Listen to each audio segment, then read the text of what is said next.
Kwa nini umeingia huko? Mama alikuwa na njaa sana. Even nimletea chakula hawezi kupata chochote kitu. Nisikize nikwambie Brandon. Hii sio nyumba yako na huna mamlaka yote kuingia kila chumba unachokitaka wewe.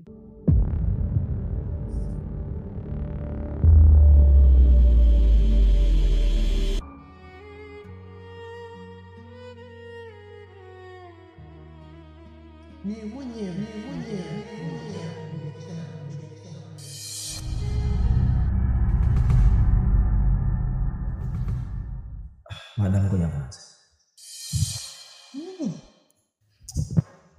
Kikweli kama mtoto wa kiume anakuwa na wasiwasi sana.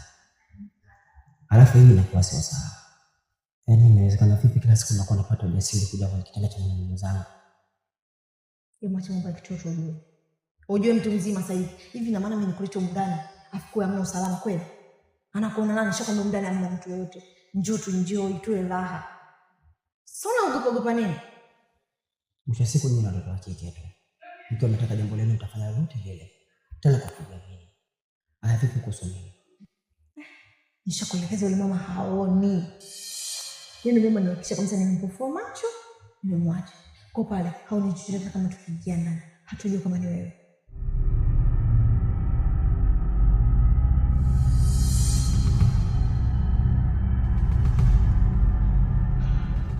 Ina maana yeye kumbe ndo alifanya mama kuwa kipofu.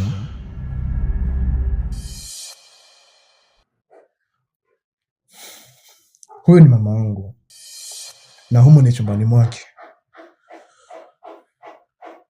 Hivyo sioni kama kuna ubaya mimi kuja kumuona mama wangu.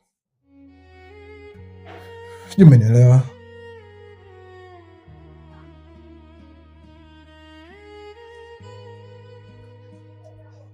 Brandon, jukumu la mamako kula, kuangaliwa.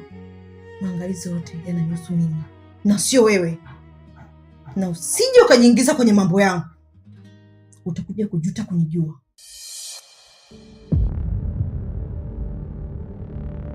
Shemeji.